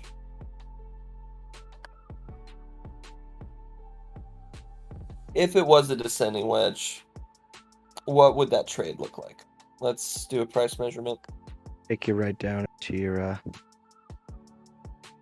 buy area there. Control C, Control V. Let's move this puppy over. All right, so the trade is essentially a retest of resistance. Buy. We don't want to take time transformation, or we don't want to take ADA as it is now. Time transformation has already given us a sell signal here. We're above the daily baseline. There's just nothing we can do with ADA at this time, and nor would we want to. I think we've kind of rejected from a previous resistance level right here. Resistance, support, resistance again. We don't want to enter right at this spot, right when we've just been like kind of bonked on the nose for poking our head above resistance. So not yet. If we get some kind of candle movement off of this, off of the baseline, above this resistance level, this should also pull time transformation up. Then that would be a nice bullish impulse for us to like want to get into that trade, right? We'll be like, ooh, we'll have our stop underneath this area right here where price has been bouncing off of. We've got this ascending wedge pattern to kind of play off of. We'll be above this resistance level. Then there'll be a lot to recommend the trade to us.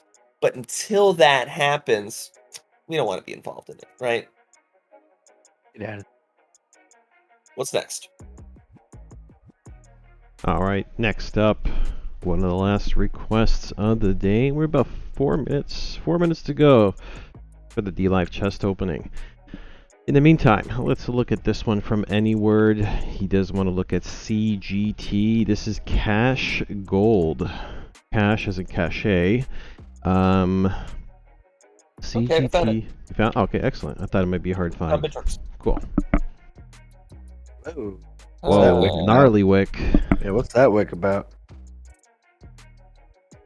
Hope you had some resting orders. Clearly, it's just it's very illiquid market. I think that's what this chart is telling us. Interesting volume coming in.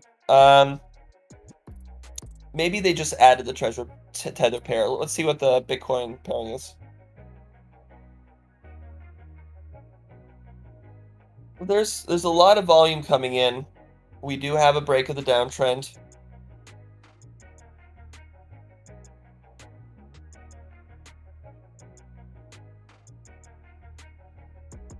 I guess at this point, if I were you, I would wait for a close above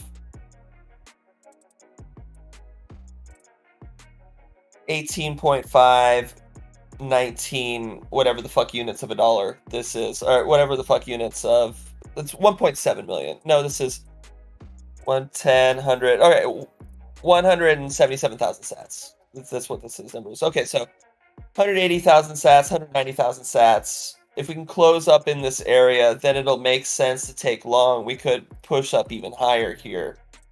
But for right now, we're just kind of right at resistance and in the middle of the trading range. I'm not sure it makes sense to take it here yet. But it is really pretty looking, isn't it? And all this volume coming in right here. Why all this volume? Is there something fundamental that you've learned about it recently?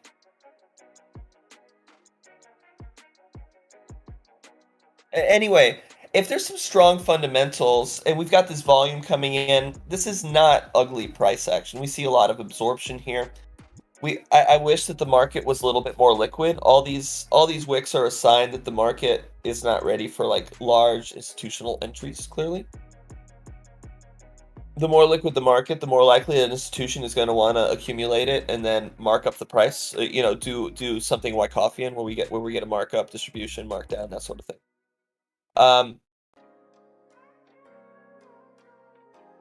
I think ultimately, if you held a gun to my head, I would long it. You know, there's room to take it up here, but at this time, since we're right in the middle of the trading range, why not either wait until we close above resistance and get that extra surety? Like, okay, well, I mean, now we're above resistance too, so we'll probably keep going. Like a new high begets new highs. Your price has a trend and it just keeps going in that direction.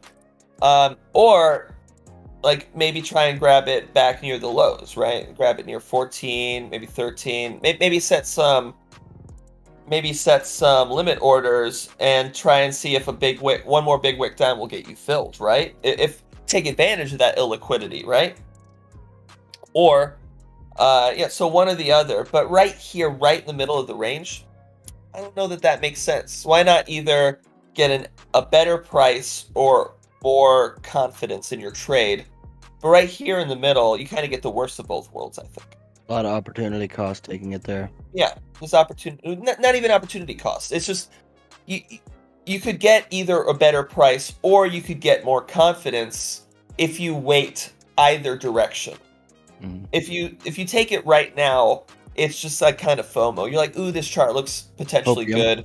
Yep. I want it now. And all you get is the surety that it won't take off without you. But you don't get the better price or the more confidence in your trade until the future movement happens. Okay, I think that's all I really want to say on it. It's just an interesting edge case. I mean, we do have enough history now to be like, well, we've got a broken downtrend. We've got some resistance here and some support here. Okay, historically speaking, this all adds up. Got a lot of interesting volume coming in, and we're holding the 3-day trend. We're holding the 3-day baseline, and we do have a trend here. This is our uptrend. We're holding it. Okay. All right. Well, there is your look at cash gold. This is, of course, a fully redeemable, transparent, regulated public token that's gold backed. So there you go. Some kind of wait. It's gold backed? Yeah, which would make me think that Isn't this pegged to gold? then you'd think it would be pegged, would you not? I mean, I have to take a look here. It says gold for the 21st century. The cash gold token transparently combines unique qualities of gold with the benefits of modern crypto. Fully backed, redeemable, regulated, worldwide liquidity. 1 CGT represents 1 pure gram of gold. Well, yeah, would seem that it's pegged, yeah. Back to gold. Okay, well, I mean, forget everything that I just fucking said, because this chart will track whatever gold does. Like, it'll be arbitraged somewhat, but yeah, it's gonna do what gold does, so. Yeah, man, go look at the gold chart. What's All right, next? there you go. Let's go ahead. Actually, we got to open the chest. We are due for the chest opening. We're about 2 minutes late for that. So, guys, in about 45 seconds, when the clock strikes 2:48 my time, about 40 seconds from now, I'm going to open up that chest. Let's do it. 40 seconds to go. President Mount Dew Camacho over on Twitch is with us. Jack, did you know it was gold pegged before you let me talk about it for 15 minutes? No, I literally just read that now after Okay. I had the Google results open, but I didn't actually read them until just now. So I'm sorry that you carried on so long concerning this whatever the hell this thing was, CGT. But here we go, guys. 7 seconds to go on my screen for the chest opening. Here it comes. Boom. Clock just struck 2:48.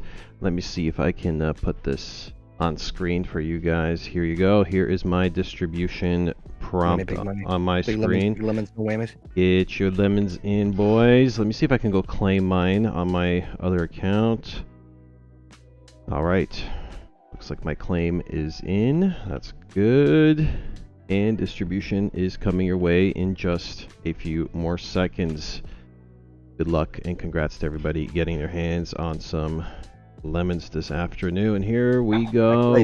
We gave away over 500 lemons today. Check out the today's leaders on the winner board here. We have Taz Blitz in first with over 114 lemons. Any word with 66 lemons. Your boy, yours truly, with 48 lemons. That's the least they can do. I dropped like 5 ice creams in the chat today. David Rice with 38 lemons, and Jason. Jason, you've stepped up. Yeah, 2 days in a row. At least I got on the board, baby. Yep, 32 lemons for Jason. Yeah. Congrats to everybody who got their hands on some. Jason, I have a question. Would you consider yourself England? I think for absolutely certain I am England. This guy's a Turk. Get him! We are England. I'm not sure if you were inspired by some of the new users just joining the chat, but I will keep my eye on any. Would you consider yourself England? That's a question I would pose to Richard 20784. I had to get my trader badge before I could I had to get my trader badge back before I can start gifting them out again. I've been Word. losing so much. Word. Yes, I'm sure that's kind of how the CC coffers look right now as well. After I've raided them for so many lemons in this last couple weeks. All right, that's Agree. $100,000 in lemons gone. It's so Thanks, many. Jack. Yeah, but Ben's gonna fire you, dude. I know, probably will. Wait till he sees what's left of the D Live lemon pool. Nothing but lemon peels. What do you do when life doesn't give you lemons? You trade crypto. All right, guys. Here we go. This is one of the last requests of the day. It comes from Profit Bear on YouTube. He says, "Can we look at the CRO USD and CRO Bitcoin charts today?" Yeah, why not? CRO on a bit of a come up as of late. You think Yeah, the UFC? we You think looked at it UFC is earlier gonna in the take him? week. It wasn't bad looking. It wasn't bad looking. Think UFC is gonna take him to the next level? That and there was some recent news that came out today as well with CRO related to them getting a Malta-based financial license of some kind or another. So finally, a crypto company that. Unfortunately, Crow here doesn't look any better than any Yeah. of the other charts that we've been looking at. Besides the break I of would say trend, that but- the break of the downtrend is more firm. And interestingly, I see 3 drops on this chart, not 2 like we've seen on all the other charts. I see 1, I see 2, and I see 3. Die. Is this buy cry Buy. die, I think? Yep. You like be. that? Nice spring activity coming out. Come back down to test the baseline, and then you could get that continuation. You just gotta wait. Yeah, But let's I'm with wait you. Jason's right. Let's wait for the continuation signal, but it could be a very good trade. I think Yeah. I'd want to take it back up towards 16 cents. The only thing that gives me pause there is it is kind of trapped under resistance like everything else right now. But Yeah. in comparison to everything else we've been seeing, we have been only seeing 2 bounces. So that is interesting. Yeah. The break of the downtrend here is, I feel it's clearer than on a lot of the other trends. Better get out there and start using that crow card before it's too late there, Jack. Yeah. Word. The 3-day trend, look at this. It's very strong. Break. Yeah, and you're coming right up on the baseline. 3-day baseline, yeah.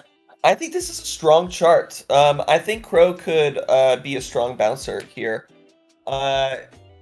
Just wait for the continuation signal, guys. I don't know when it is that we might bounce. We could even come all the way down here, and we could not get a continuation signal. We could retest the lows below 10 cents even, and then come back up. We don't know what price is going to do exactly. We just know it's in a good position to be long from. So we want price to give us the sign that it's time, and then we go in. And then the rest of the time we kind of sit on our hands and avoid the opportunity cost of having to bite our nails and be underwater and just sit around, you know? I heard that.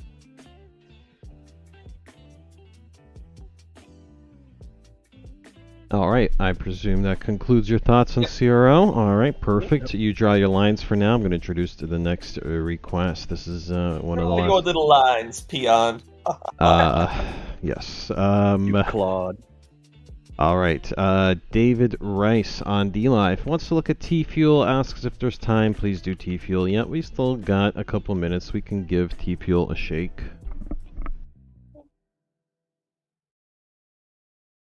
So we dumped this last night on a continuation signal that apparently did not come through last night and came through today instead. I guess we closed just a little bit down. Yeah, I think there is a chance we can bounce a little bit in this area. At the very least, I see a break of the downtrend forming. Boom.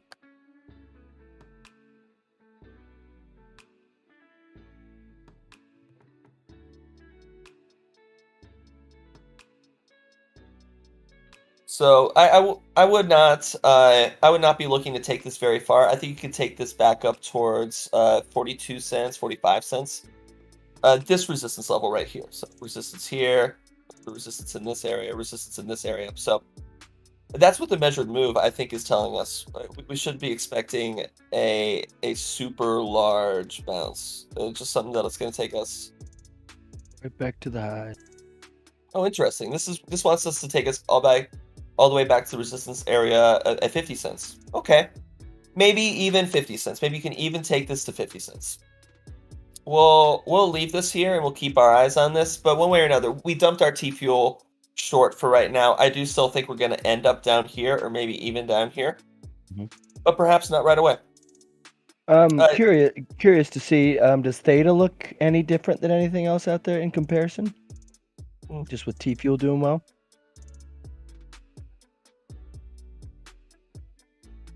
Arguably, it looks worse than a lot of the other charts we've looked at. We haven't even gotten much of a bounce off the bottom here. Yeah, Still feel very trapped under this resistance support level that we've been eyeing. Yep.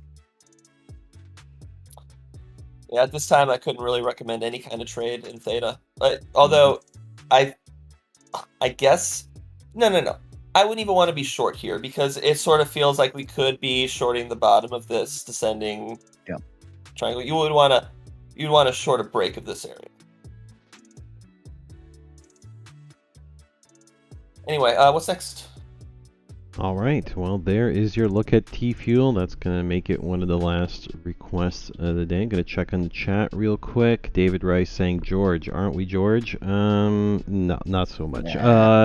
While waiting for Bitcoin to rise, the tumbleweeds roll past, says Taz Blitz. Yes.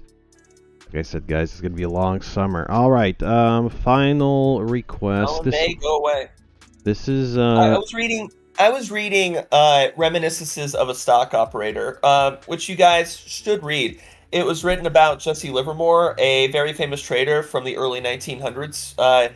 He went from having no money at all to becoming a millionaire on the stock market. He lost it all. He became a millionaire again. He lost it all. He became a millionaire again. Just fantastic, crazy, awesome trader. He mentioned how back in the 1920s, 1930s, the traders would literally just sell in May, and they would just all go on summer vacation. He's like, so we went boating down in the Caribbean. It was fantastic. Every now and then I would check the charts, maybe once every 2 weeks or so, but the markets were just low volatility. What was going on? And then when the markets, they began to get active again in August, September, you left vacation, went back to New York, went back to work. Yeah, it'd be weird checking charts and stuff with a ticker tape back then. Yeah, but anyway, it's been around for a long time, and you got to admit, if all you did was make your money this alt season and then sell and just walk away for the summer, you'd probably be no worse the wear, right? Mm-hmm. That's why I'm glad the hedge worked out. Yep, the tradition, sell May, still going strong to this day. All right, let's get into the final request, if we can call it that. President Mountain Dew Camacho over on Twitch says he arrived a little late in the stream, very late in the stream, and he said, I missed the Bitcoin specific analysis. Is there any chance you guys could review it? Let's see, how much time? Last couple of minutes of the show, we can open up Bitcoin. Basically, look at the big guy. Yep. For right now, Bitcoin, it looks bad in that we're likely to continue to retest into the 30-31 range. Let's see if we can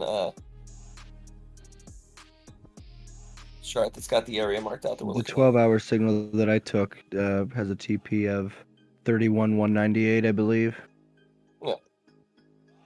So I like 31,198. That's a good area. So we're looking to spend more time down here in this area, maybe even threaten to go below 30K. But I think ultimately that I am looking for Bitcoin to fade these shorts and end up around 45K again. Yep, I'm with you. I'm going to be definitely moving that stop loss to break even this time, because the last time it happened to me in October of 19, I was real upset. Yeah, we're not quite in short territory, but we are in hedge up territory on Bitcoin. Yeah, I don't know what to tell you guys here. This is a really choppy spot. Mr. Ether says he hedged yesterday. He does pretty damn good. I have a hard time telling you to hedge in this spot, considering that I think we're going to move back up here. But if you're following the strategy, if you've been following the hedging strategy religiously, then probably continue to follow it religiously. Or at the very least, if you've been using the CME one, then that has kept you unhedged here. Mm-hmm. I'm still and you unhedged would still be with unhedged the right now. 75 hole. It'd have to be a pretty big candle and close down to make me hedge again. So hoping that the 75 keeps me out of that water. Yeah, so you're still unhedged. Yeah, at the moment. I'm just in a leverage short at the moment. Okay. And you guys will recall that that Jason is using a hole 75 on the CME. All right. Any further Bitcoin analysis we need to round out, or we're going to wind it down here? That's fine. Go All watch the rerun if you want more, buddy. Oh, watch the rerun. Indeed, yeah. You do be sure to check out the YouTube, the replay, the video on demand replay available on YouTube after the show. And generally within an hour of the show wrapping up, I have timestamps up there for you guys as well. So if you want to quickly and easily reference any of the charts we've given a look at today, you can do so by checking out the timestamps in the description below. In the meantime, time to begin winding things down, so I'm just gonna put a couple graphics on screen and head toward the exits. All right, the Thursday edition of the Breaking Bitcoin Market Update's pretty much over. Another week nearly done. We're gonna be back tomorrow for the Friday installment of the Market Update. For now, be sure to check out Premium. Premium.crackingcryptocurrency.com is where you can sign up, and we even got an offer still going right now, actually. We have a 15% off your first month or your first payment on any of our plans. Do check that out. I think it's in the announcements channel on the Discord for that coupon code. I do encourage you to check that out if you haven't yet joined Premium. Man, we have so much to offer for you in Premium, between our signals, our education material, our access to our proprietary indicator suite over on TradingView. Don't forget the weekly mentorship sessions. Yes, weekly mentorship sessions on Wednesdays. Pathways to Profits course, the members lounge in the Discord, lots of cool trick premium features available for you there, so be sure to check out Premium. Beyond that, we also have Discord, discord.crackingcryptocurrency.com. Do join the Discord using that link below. Join one of the top Discord groups for traders anywhere in Discord space. This is it. This is the one you want to be on. Thank you, everybody who's already part of the community. That's basically it. Timestamps and timestamps, like I mentioned earlier, are going to be in the description below. Otherwise, you can find that also in the new content channel. Generally, I tag everyone as soon as the timestamps are up. The new content channel gets pinged. All right. I think that's about it for today. Let's see here. Any breaking news? Yes, Binance facing further issues. Another country posts warnings concerning Binance. This time it's the Polish Financial Supervision Authority. It's warning customers to use caution when using the services of Binance. So apparently the hits just keep on coming for Binance. All right, guys, stay cautious out there. Remain vigilant. This is a turbulent space right now. Anything can happen. Protect yourselves, etc. Protect your capital. Indeed. All right. Gonna wind it down right now, right here. Thank you again. Much love to everybody. I'm gonna peace out here. Final words for our analyst. Trade safely. Yep. It's choppy out there right now, so the name of the game right now is capital preservation. Wait for the market to prove what it's going to do to you, then make sure you're in the right position. But as for now, just manage your risk appropriately and take it day to day. We will come out of this on top. Word. Peace out, guys. See you tomorrow. Goodbye.